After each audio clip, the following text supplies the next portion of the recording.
আসসালামু আলাইকুম ভিউয়ার্স, আশা করি আপনারা সবাই ভালো আছেন। আমি Photoshop lesson tools part 6 Photoshop lesson tools part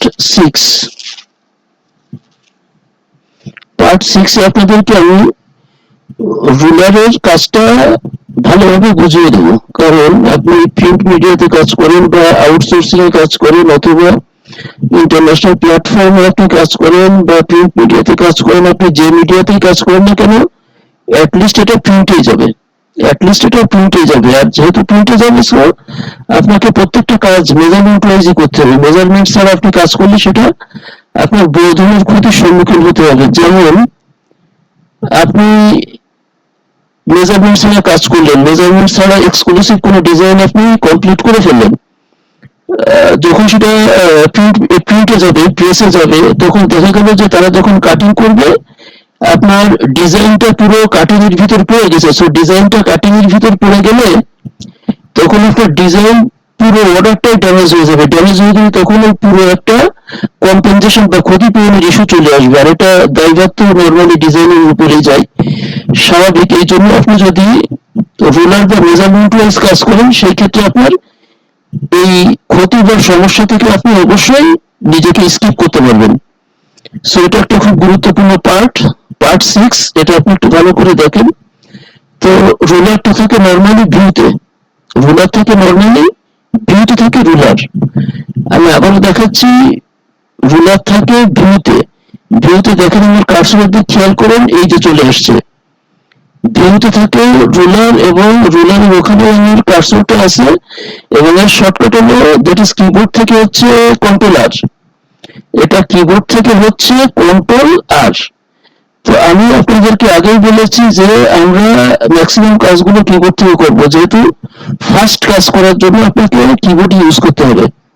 firstly কাজ করার জন্য অনেক ক্ষেত্রে বার টাইম বেঁধে দেয়, আওয়ারওয়াইজ কাজ করতে হয়। সো সেই ক্ষেত্রে আপনাকে অবশ্যই ফার্স্টলি কাজগুলোকে উঠিয়ে দিতে হবে। সেই ক্ষেত্রে আপনাকে কিবোর্ড ইউজ করতে হবে এবং 90% 95% কাজ আপনাকে কিবোর্ড থেকে করতে হবে। সো ভিউতে থাকে রুলার এবং রুলারের শর্টকাট দ্যাট ইজ কিবোর্ড থেকে হচ্ছে কন্ট্রোল আর।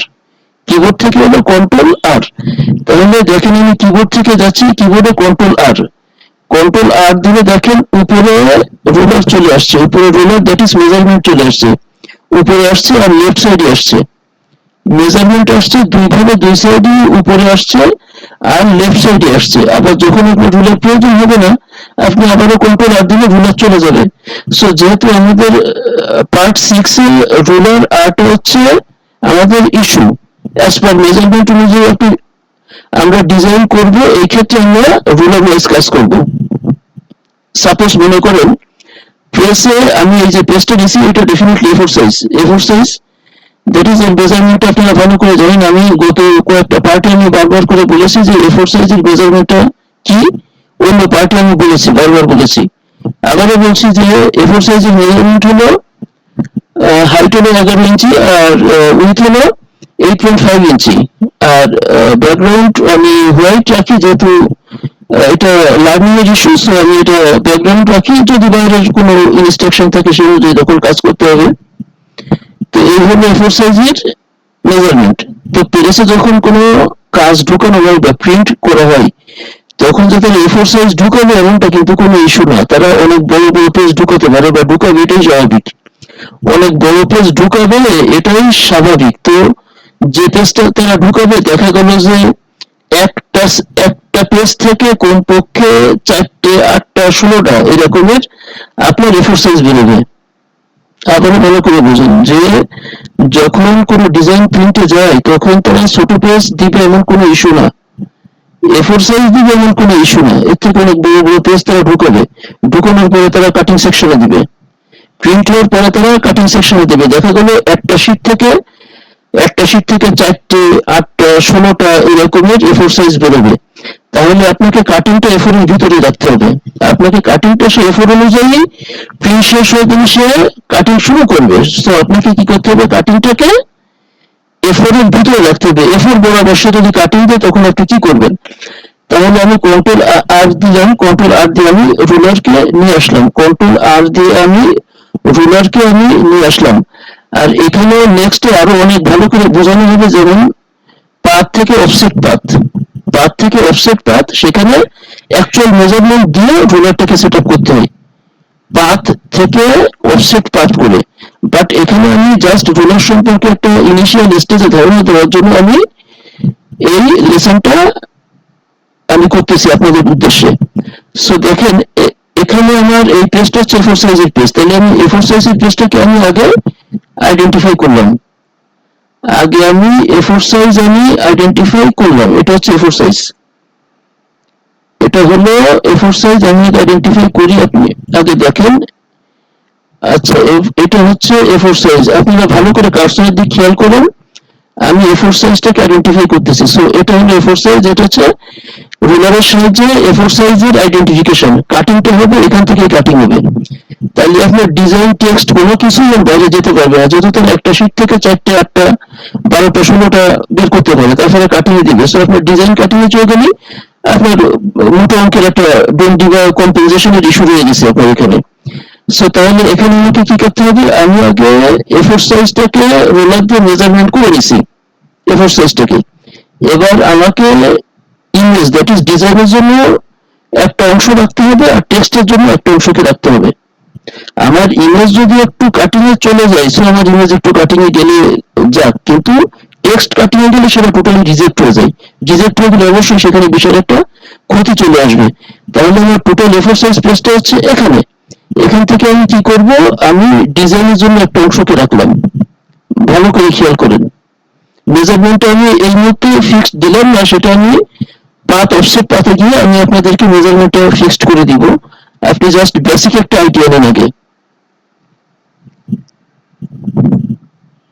এই যে এরিয়াটা আমি দিচ্ছি, এটা হচ্ছে ইমেজ এরিয়া বা ডিজাইন এরিয়া, এটা হচ্ছে ইমেজ এরিয়া অথবা ডিজাইন এরিয়া।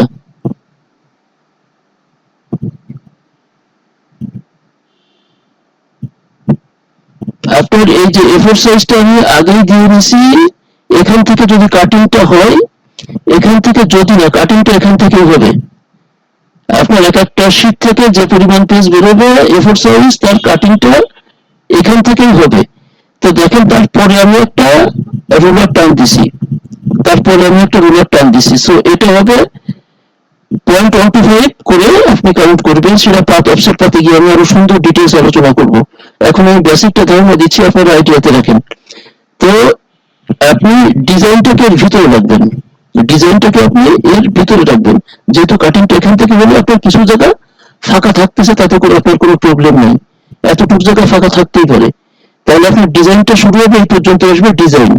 আর ডিজাইন কিছু কাটিং এ গেলে কোনো প্রবলেম নাই, কিন্তু টেক্সট কাটিং এ গেলে অবশ্যই প্রবলেম আছে, সেটা বাতিল হয়ে যাবে। তাহলে ডিজাইন এই পর্যন্ত আসবে, এবং আমি টেক্সট এরিয়াটা দিয়ে দিচ্ছি, এই হলো টেক্সট এরিয়া, এই হলো টেক্সট এরিয়া।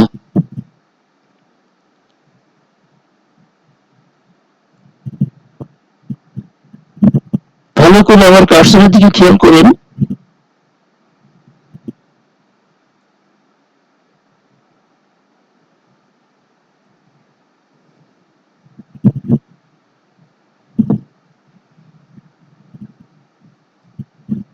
এই হলো টেক্সট এরিয়া। তাহলে আমি টোটাল পেজটা হচ্ছে, এই পুরো পেজটা হচ্ছে এ4 সাইজ, পুরো পেজটা এ4 সাইজ, কাটিংটা এ4 সাইজ বরাবরই কাটিং এ চলে যাবে, এখান থেকে কাটিং এ চলে যাবে।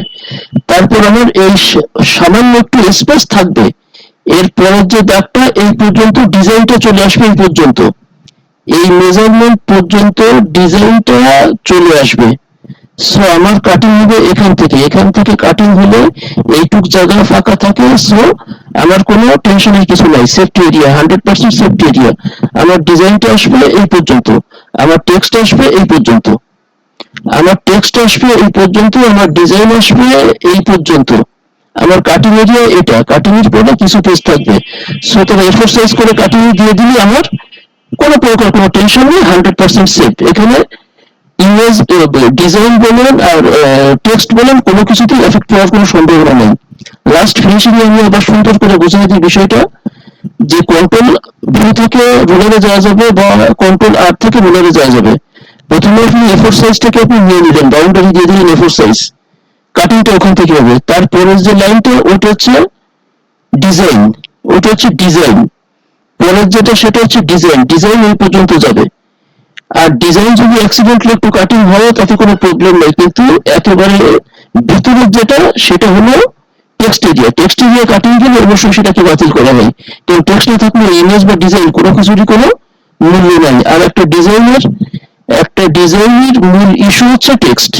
একটা ডিজাইন তারতম্য হতেই পারে, তাতেও কোনো সমস্যা নেই, কিন্তু এটা টেক্সটে যদি ভুল আসে তাহলে পুরো ডিজাইনটাকে ক্যান্সেল করে দেওয়া হয়। আমি আশা করি রোলারের কাজটা আপনারা সুন্দরভাবে বুঝছেন। আর তারপরে যদি কোনো গ্যাপ থাকে, কোনো প্রবলেম থাকে, এরপরেও আমি আর একটা ভিডিও বানাবো অ্যাকচুয়াল মেজারমেন্ট দিয়ে।